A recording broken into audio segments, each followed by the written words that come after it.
क्या हमेशा अगर कभी सेकुलर एथिक्स और मल्टीकल्चरल एथिक्स पे द्वंद्व हो, तो डायलेक्टिक चले, तो फिर उसमें क्या हमेशा सेकुलर एथिक्स को ही ऊपर रखेंगे क्योंकि वो रीजन बेस्ड होता है, या इमोटिव एथिक्स को भी कभी ऊपर रखा जाएगा?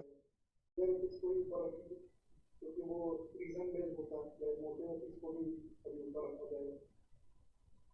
नहीं, हमेशा सेकुलर एथिक्स को क्यों रखोगे ऊपर? सेकुलर एथिक्स तुम्हारे पब्लिक लाइफ के लिए है, प्राइवेट लाइफ का मसला आएगा तो उसमें सेकुलर एथिक्स क्यों ले जाओगे? मान लो सेकुलरिज्म हमको समझाने लग जाए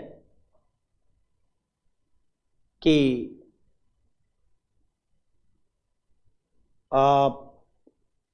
साइंस के हिसाब से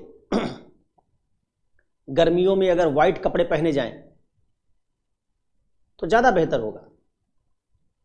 और इसलिए मान लो, क्योंकि सेकुलरिज्म का मतलब होता है साइंटिफिक टेम्परामेंट, मान लो सरकार इसके आधार पर एक आदेश जारी करने लग जाए कि गर्मियों में सबको सफ़ेद कपड़े ही पहनने।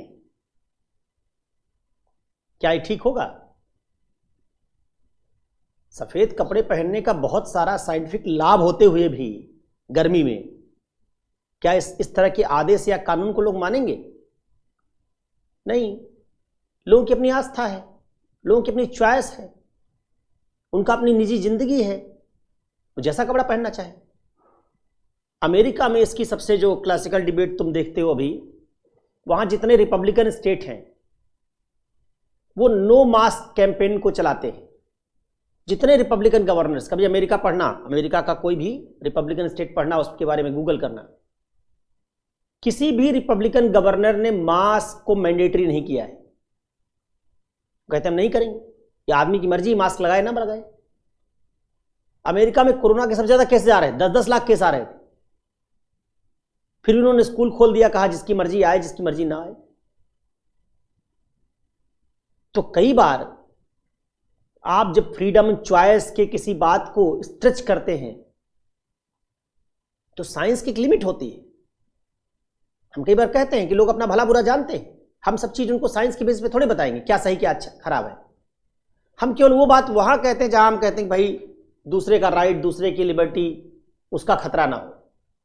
तो उन्होंने कह दिया अमेरिका वालों ने कि भाई दूसरा आदमी मास्क लगा के आए जिसको खतरा लगता हो, जिसको अपना राइट है। इन्फॉर्म डिसीजन हम दे देंगे, हम सबको इन्फॉर्मेशन दे देंगे कोरोना में मास्क से क्या फर्क पड़ता है, लेकिन उसके बाद लगाना ना लगाना आपकी मर्जी। स्कूल खोल दिए सारे बच्चों के उन्होंने, महीनों से खुले हुए, और ऑनलाइन क्लास बंद करवा दी, उसका ऑप्शन भी नहीं दिया, कहा या तो स्कूल से सीधे निकाल लो।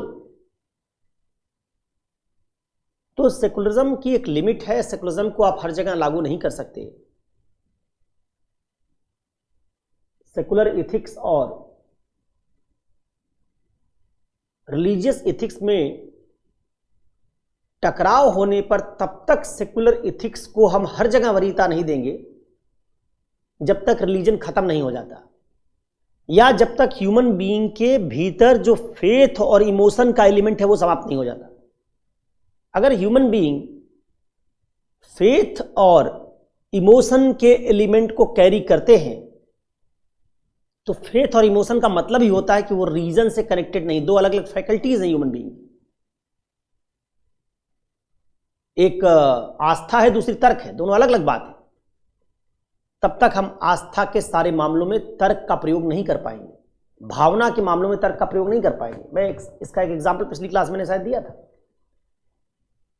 कि हम अपनी मां को जब प्यार करते हैं तो हम तर्क थोड़े लगाते हैं कि क्या हमारी मां दुनिया की सबसे बेहतरीन मां है, ले आओ इसको टेस्ट करें पैरामीटर से, लॉजिक से। अच्छी मां का पहले हम 10 लक्षण निकालें और फिर उससे मिलान करके देखें कि हमारी मां में वो 10 लक्षण जो अच्छी मां के होने चाहिए है कि नहीं। हम जब अपनी मां से प्यार करते हैं तो अनकंडीशनल लव, हम दूसरे मां से कंपेयर थोड़े करते हैं, क्योंकि मामला प्योरली भावना का है। एक मां जब अपने बच्चे से प्यार करती है वहां भी रीजन नहीं अप्लाई करती कि मुझे तो दुनिया की जगत मां बनना है, सब बच्चों को बराबर प्यार करना है, संभव नहीं है। क्योंकि उसका अपने बच्चे से जो इमोटिव कनेक्ट है उसको आप रीजन से जोड़कर ये नहीं कह सकते कि अपने बच्चे को इतना ज्यादा प्यार करती है दूसरे के बच्चे को कम। होगा ही, एक मां अपने बच्चे को ज्यादा प्यार करेगी, भले इसके पीछे बहुत तर्क नहीं हो, तर्क से तो हम कहें कि सबको प्यार करना चाहिए। तो ये जो एलिमेंट है आदमी में, जो जिसमें उसका सेल्फ इंटरेस्ट है, जिसमें उसके इमोशंस हैं, जिसमें उसका फेथ है, ये बहुत सारी जगहें हैं जो रीजन के दायरे से बाहर चली जाती हैं, क्योंकि रीजन मैकेनिकल होता है, रीजन आइडेंटिटी न्यूट्रल होता है, रीजन इमोशंस पर काम नहीं करता। और इंसानों के साथ दिक्कत यह है कि इंसान आइडेंटिटी के साथ हैं, आइडेंटिटी न्यूट्रल नहीं है। हम भारतीय हैं तो भारत पाकिस्तान की लड़ाई कल अगर हो जाए तो हमारी सारी भावना तर्क से नियंत्रित नहीं हो पाएगी। हम जब कोई गाना बजते देखेंगे, ए मेरे वतन के लोगों, और पाकिस्तान के साथ लड़ाई हो रही होगी, तो हमारे अंदर भारत के सैनिक मरने पर सेंटीमेंट जरूर पैदा होगा, पाकिस्तान के सैनिक मरने पर नहीं पैदा होगा। हम ऐसे लोग ही हैं कि हमारी आइडेंटिटीज हमारी इमोशन को गवर्न करती हैं। इसलिए सेकुलर इथिक्स को हमेशा तरजीह दी जाएगी ऐसा नहीं। हां, जब से एनवायरमेंटल डिस्कोर्स शुरू हुआ है, जब से जेंडर डिस्कोर्स शुरू हुआ है, लैंगिक विमर्श शुरू हुआ, लैंगिक न्याय की अवधारणा आई, स्त्री सशक्तिकरण का मॉडल आया, ट्रांसजेंडर्स की बात आई, तब से सेकुलर एथिक्स का जोर बढ़ा है। लोग ये मानने लगे हैं कि रिलीजियस एथिक्स से स्त्रियों की दिक्कत सॉल्व नहीं होगी, ट्रांसजेंडर्स की दिक्कत सॉल्व नहीं होगी, होमोसेक्सुअल्स की दिक्कत सॉल्व नहीं होगी। पर्यावरण में भी कई मामलों में सेकुलर एथिक्स ही काम करेगा। तो जब हम दुनिया में न्याय की मांग करने की तरफ जा रहे हैं, न्याय, तो न्याय का बड़ा हिस्सा सोशल जस्टिस, इकोनॉमिक जस्टिस, इन सब के संदर्भ में सेकुलर एथिक्स के ज्यादा करीब आता है।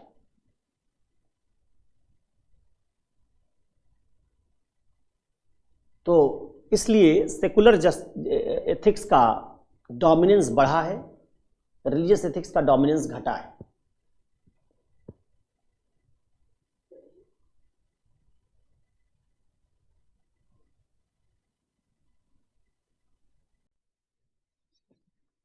सर, हमारे कई बार सुप्रीम कोर्ट के जो निर्णय होते हैं उस पर ये भी आरोप लगाया जाता है कि वो हमारे कल्चर को नहीं समझते और वो बहुत ज़्यादा टिल्टेड हैं, जो वेस्टर्न सेकुलरिज्म है या वेस्टर्न की तरफ झुके हुए हैं। चाहे वो सबरी वाला मंदिर का मैटर हो, जिसमें निर्णय भी जो आया वो बहुत ही कम डिफरेंस से आया, जो जजेस के डिफरेंट वो थे, मेरे ख्याल से शायद 3-2 से पास हुआ वो।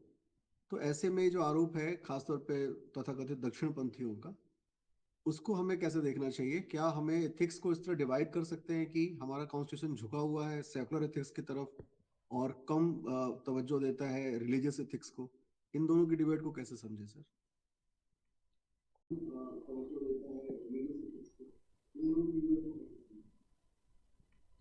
देखिए, आपने दो कॉन्ट्रडिक्टरी बात कह दी। एक में आपने कह दिया कि हमारा कॉन्स्टिट्यूशन झुका हुआ है सेकुलर एथिक्स की ओर, दूसरे में आपने कहा जुडिशरी अक्सर सेकुलर एथिक्स के साथ खड़ी होती है। तो जुडिशरी तो कॉन्स्टिट्यूशन के हिसाब से ही काम करेगी ना, और अगर कॉन्स्टिट्यूशन आपका सेकुलरिज्म की ओर झुका हुआ, जुडिशरी की बाध्यता है, फिर आप जुडिशरी पर ही आरोप कैसे लगा सकते हैं? नहीं, वो जो लोग पूछ रहे हैं, वही जो लोग पूछ रहे हैं उन्हीं के सवाल में ये कॉन्ट्रडिक्शन है। तब आपको ये तय करना पड़ेगा कि आप कॉन्स्टिट्यूशन यही वाला चाहते हैं कि नहीं चाहते। फिर डिबेट इस पर जाएगी कॉन्स्टिट्यूशन ठीक है कि नहीं। डिबेट से तब फिर न्यायपालिका पर नहीं होगी, दोनों अलग अलग बात है। न्यायपालिका को संविधान के दायरे में बात करनी है। तो अगर आप न्यायपालिका पर केवल सवाल उठा रहे हैं तो सवाल का जवाब संविधान से मिलेगा कि चूंकि संविधान में ऐसा, इसलिए न्यायपालिका वो स्टैंड ले रही है। संविधान के दो बंधों में जब तनाव होगा तो न्यायपालिका उसकी संगत व्याख्या कर रही है।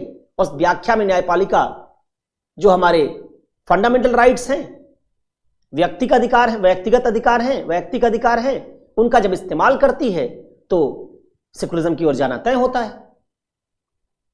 लेकिन अगर आप इस सवाल के इस उत्तर के बाद ये कह दें कि नहीं, हमारा संविधान ही पश्चिमी ओर ज्यादा झुक गया, तब तो बेसिकली आपका सवाल यही होना चाहिए था शुरू में ही कि संविधान झुका हुआ है, क्योंकि आप न्यायपालिका पर सवाल पूछकर फिर एनर्जी जाया कर रहे हैं। क्योंकि न्यायपालिका किसी देश की होगी, वो उसके संविधान के हिसाब से काम करेगी। तो सवाल फिर आप संविधान पर ले आए। अब संविधान पर अगर सवाल ले आए तब फिर सवाल कहां पहुंच गया? तब सवाल पहुंच गया हमारा जो एक हमने संविधान क्या है?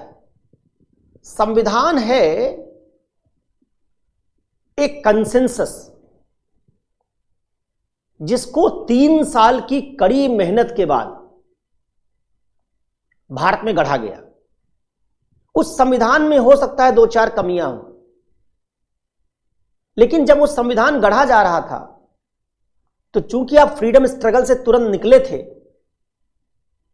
और फ्रीडम स्ट्रगल में लड़ने वाले नेताओं की भारत में लेजिटिमेसी थी, इसलिए जब उन्होंने 3 साल बहस की और बहस करके यह तय कर दिया कि भारत में, आप माइक ऑफ करिए सुरेंद्र, उससे इको हो रहा है, भारत में यह संविधान चलेगा,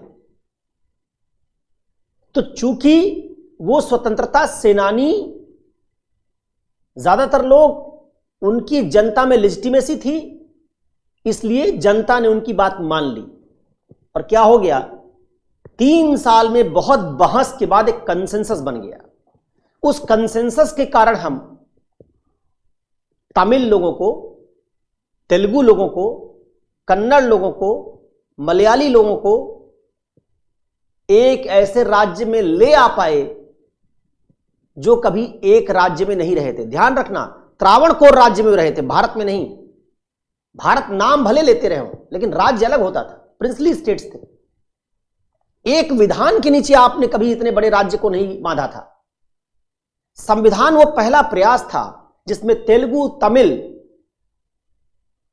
कन्नड़, मलयाली, नागा, मिजो, बिहारी, यूपी वाला, ये सब लोग एक साथ एक विधान के तहत आ रहे थे। अब सवाल उठता है कि मान लीजिए आप इस कॉन्स्टिट्यूशन पर कुछ सवाल उठाकर आज कह दें कि ये ठीक नहीं है। क्या आज के पोलराइज्ड माहौल में हमारे नेताओं के पास वो लेजिटिमेसी बची है कि आज संसद में 100 नेता बैठ जाएंगे और 2 साल बहस करेंगे, और जब वो बहस करके निकलेंगे तो उनकी बात सारे देश के सारे मुसलमान मान लेंगे, उनकी बात सब दलित मान लेंगे? आज जो लोग आपके हैं जो संसद में बैठते हैं वो अपने समुदायों के नेता नहीं हैं, वो पॉलिटिकल पार्टियों के प्रतिनिधि हैं। बीजेपी से चुनाव जीतने वाला आदमी बीजेपी के कारण चुनाव जीतता है, वो जनता में लोकप्रिय नहीं है। लेकिन संविधान सभा में बैठे जो लोग थे उसमें बहुत सारे लोग लोकप्रिय थे। नेहरू अपने जनाधार के साथ खड़े थे, अंबेडकर अपने जनाधार के साथ खड़े थे, राजेंद्र प्रसाद अपने जनाधार के साथ खड़े थे। उनकी आइडेंटिटी पैन इंडियन थी, पूरे देश के लोग जानते थे। क्या आज आपके पास ऐसे सांसदों की टोली है जिनको पूरे देश में लोग जानते हो? तमिलनाडु के कितने सांसद को यूपी के लोग जानते हैं? यूपी के कितने सांसदों का एक्सेप्टेंस मिजोरम में? कुछ नहीं। तो क्या आप ऐसा संविधान, अगर इसको रिप्लेस करें दूसरा ऐसा संविधान बना पाएंगे जिसमें उस तरह का कंसेंसस बिल्ड कर पाएंगे जैसा कंसेंसस बिल्ड हुआ था? आज संवाद ही नहीं कर पाएंगे, मारपीट हो जाएगी। हिंदू नेता जो बात कहेगा मुस्लिम नेता नहीं मानेगा, मुस्लिम नेता जो बात कहेगा हिंदू नेता नहीं मानेगा। आप 10 साल लगा देंगे, संविधान नहीं बना पाएंगे नया। इसलिए बात यह नहीं है कि क्या परफेक्ट होगा, बात यह है कि आपके पास एक वर्किंग कंसेंसस है जिसके नाम पर आज तमिल, तेलुगु सब एक साथ चल रहे हैं। आप उस वर्किंग कंसेंसस को तोड़ देंगे तो दूसरा वैसा वर्किंग कंसेंसस बनाना संभव नहीं आपके लिए। इसलिए जो लोग सवाल उठाते हैं कि हमारा जो कॉन्स्टिट्यूशन है वेस्टर्न इसकी तरफ टिल्टेड है, वेस्टर्न की तरफ टिल्टेड है या ईस्टर्न की तरफ टिल्टेड है, वो एक डिबेट से तय हुआ है और उस डिबेट में पूरे भारत की सहभागिता रही। और वो डिबेट तब हो पाई थी जब डिबेट का कल्चर मौजूद था, जब लोग अपने तमाम मतभेदों के बावजूद लोगों की बात एक दूसरे की सुनते थे और एक एक विषय पर तर्क रखकर बात करते थे। वहां केवल संविधान सभा में होने वाली बहस पर कोई बिल में जाके सभापति का माइक छीन के हल्ला हंगामा करके बहुमत से किसी की आवाज दबा के बात नहीं करता था। अंबेडकर के साथ कोई बहुमत नहीं होगा, लेकिन अंबेडकर अपनी बात खुल के कह रहे हैं। यही बात नेहरू पर लागू होगी, यही बात राजेंद्र प्रसाद पर लागू होगी। तो जो हिंदूवादी नेता वो भी अपनी बात कह रहे हैं, सिख नेता भी अपनी बात कह रहे हैं, दलित नेता भी अपनी बात कह रहे हैं। सारे लोग अपनी बात कह रहे हैं और सब सुन रहे हैं। इस तरीके से संविधान भारत का बना है। भारत का जो संविधान बनाना है, उस प्रक्रिया बनाने की जो प्रक्रिया है, उस प्रक्रिया को अब दोबारा रिक्रिएट नहीं कर पाएंगे, जिसके 3-4 कारण मैंने बताए। एक, पैन इंडियन आइडेंटिटी नहीं नेताओं की। दूसरा, उनकी लेजिटिमेसी नहीं। तीसरा, आज फॉल्ट लाइन समाज में बहुत गहरा गई है। हमारी आइडेंटिटीज अलग अलग हो चुकी है। हम एक दूसरे की बात सुनेंगे ही नहीं, मानेंगे ही नहीं। इन कारणों से आप दूसरा कोई मॉडल नहीं ले आ पाएंगे, जिस मॉडल में आप इतने बड़े भूभाग को और इसके अंदर रहने वाली सैकड़ों हजारों आइडेंटिटीज को बांध सके। और चौथा सबसे बड़ा कारण, जब ये संविधान बना था तो जनता भावुक थी, आस्थावान थी। उसका कारण भी बड़ा यही था कि उसको लगता था कि हमारे नेताओं ने स्वतंत्रता की जंग लड़ी, इनकी बात मान लेनी चाहिए। आज जनता व्यक्तिवादी है। आज जनता में लोकतांत्रिक भावना ज्यादा है, वो हकदारी वाली है। ऐसी जनता जिसमें लोकतंत्र का इतना आइडिया जग चुका है, वो किसी प्रतिनिधि की बात मानेगी ही नहीं कि हमारे बिहार पे सब निर्णय कर लो। बहुमत से चुनी गई सरकार की बात किसान नहीं मानते, 1-2 राज्य के किसान नहीं मानते।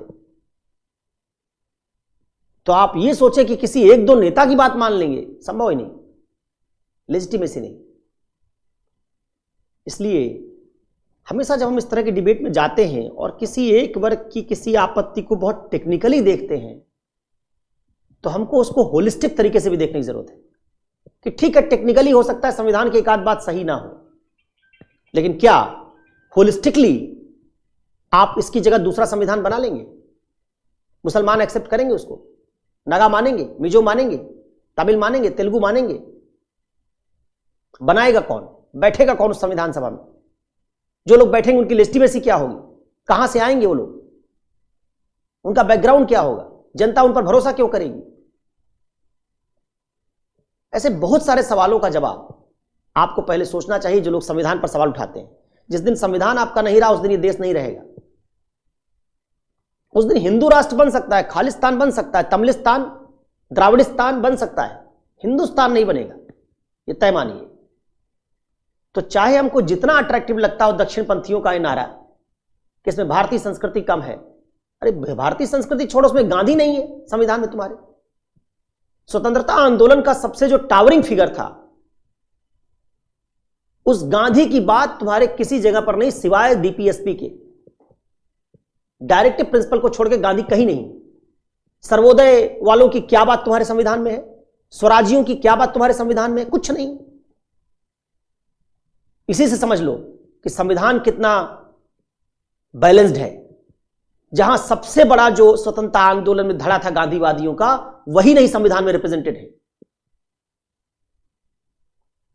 तो दक्षिण पंथ की बात छोड़ो, गांधीवाद नहीं है संविधान में। अगर अंग्रेजों को किसी एक नेता का नाम लेना होता जब स्वतंत्रता आंदोलन था, तो गांधी का नाम लेते, और गांधी संविधान से गायब। गांधी हमारी राजव्यवस्था से गायब है। पूरे पॉलिटिकल सिस्टम में जब तुम पंचायती राज लेके आते हो राजीव गांधी के समय में, वो भी गांधी के मरने के बहुत बाद, संविधान बनने के बहुत बाद, तब पहली बार कहते हैं गांधी के नाम पर हमने कोई एक्सपेरिमेंट किया है। उसके पहले बताओ गांधीवादी क्या नीति है? कुछ नहीं। तो इसलिए ये बड़ा कंट्रोवर्शियल सवाल, इसमें केवल दक्षिण पंथ नहीं, इसमें भारत के स्वतंत्रता आंदोलन के बहुत जो डोमिनेंट स्ट्रेंथ थे उनकी भी सुनवाई नहीं, क्योंकि तर्क की कसौटी पर खड़े नहीं उतरे, रिजेक्ट हो गए। संविधान सभा में बैठे हुए गांधी के चेलों ने ही गांधी को तर्क से उनकी रक्षा नहीं की, और या उनकी बात थोड़ी चल पाई वहां। अब जो तुम्हारा सवाल है कि क्या भारतीय संविधान उसकी तरफ नहीं झुक रहा है, संविधान या न्यायपालिका तर्क से काम करती है। जब भी कोई डिबेट होगी तो उसमें जस्टिफिकेशंस का हमेशा वेटेज ज्यादा होगा आस्था के बजाय। दक्षिणपंथी जितनी बात कहते हैं सब आस्था से कहते हैं, और न्यायपालिका में उन बातों को तरजीह मिलेगी जो बातें तर्क से जुड़ी हुई। इसलिए न्यायपालिका में प्राय दक्षिणपंथी मत कमजोर पड़ेगा अगर न्यायपालिका निष्पक्ष रहेगी तो। दूसरी बात, जो बात दक्षिणपंथी कहते हैं कि न्यायपालिका दक्षिण पंथ के खिलाफ जा रही या बाकी उसकी तरफ टिल्ट नहीं, उसका सवाल यह है कि दक्षिण पंथ के प्रवक्ता कौन है? क्या उन प्रवक्ताओं ने अपने भीतर स्त्रियों को शामिल किया है? क्या वो ये मानते हैं कि वो पूरे भारत के हिंदुओं या मुसलमानों के लिए बोल रहे हैं? और जब वो मानते हैं तो क्या उनमें हिंदुओं के प्रवक्ता होने पर सारे दलित उनके साथ खड़े हैं? क्या सारी स्त्रियां उनके साथ खड़ी हैं? और अगर नहीं खड़ी हैं तो दक्षिण पंथ के वो आधिकारिक प्रवक्ता कैसे हैं? क्योंकि जिस धार्मिक पहचान के आधार पर ये बात कह रहे हैं वो उस धार्मिक पहचान के भीतर ही डिवीजन्स हैं। दलित हिंदू हिंदुज्म की व्याख्याओं से सहमत नहीं है, वो उसके कर्मकांड से, उसके नियमों से सहमत नहीं है, स्त्रियां सहमत नहीं है। ये गहरे सवाल हैं जिनका जवाब पहले ढूंढना होगा। और तीसरी बात, ये लड़ाई समाज और राज्य की लड़ाई है, सोसाइटी बनाम स्टेट। हमको भारत में तय करना होगा कि हम जब समाज और राज्य के बीच टकराव होगा तो समाज की सुनेंगे या राज्य की? समाज हमारा धार्मिक है, समाज हमारा परंपरावादी है, लेकिन राज्य हमारा धार्मिक नहीं है, राज्य सेकुलर है। तो राज्य से कहोगे सबरीमाला मामले को निपटाए तो सेकुलर राज्य प्रायः उस पर सेकुलर स्टैंड लेगा, इसकी संभावना ज्यादा होगी। लेकिन समाज से कहोगे सबरीमाला मामले को निपटाए तो समाज पितृसत्तात्मक है, उस मामले का फैसला पहले पुरुष करेंगे और फिर समाज धार्मिक है तो उस मामले का फैसला धर्म करेगा। और जब धर्म और पुरुष फैसला करेंगे तो फैसला स्त्रियों के हक में नहीं, वो सबरीमाला मंदिर की परंपरा के हक में जाएगा। समाज परंपरा से चलता है, राज्य नियमों कानूनों से चलता है, राज्य रूल ऑफ लॉ से चलता है। तो ये तुमको देखना होगा कि जब जब लॉ, रूल ऑफ लॉ और ट्रेडिशन और कन्वेंशन के बीच टकराव होगा तो किसको तरजीह दोगे? अब अगर तुम कहोगे नहीं समाज को तरजीह देंगे तो फिर से खतरा उत्पन्न होगा कि भारत में समाज तो फिर खाप व्यवस्था भी है, उसको भी तरजीह दोगे क्या? भारत में समाज में तो बहुत सारी कुरीतियां हैं और समाज यहां सैकड़ों हजारों समाज हैं। यहां तमिलों का समाज अलग है, कर्नाटक में वोकलिंगा समाज अलग है, 10 समाज कर्नाटका में है, 5 तमिलनाडु में है। ऐसे पूर्वी भारत में 50 समाज है। तो फिर तो ये जो समाज है सारे, जब यही सब अपनी मनमानी करेंगे तो फिर तुम्हारी एक राज्य की अवधारणा बचेगी कैसे? ये जो सवाल है, इसलिए जब आप राज्य समाज की डिबेट में समाज को ऊपर लाने की कोशिश करते हैं तब आप दक्षिण पंथ की ओर झुकेंगे। लेकिन जब आप राज्य समाज की डिबेट में यह समझेंगे कि समाज तो सैकड़ों है लेकिन राज्य एक है, सबका राज्य भारत है, समाज भले तमिल तेलुगु नगा मिजो सबका अलग अलग है, इसलिए हमको प्रायः अक्सर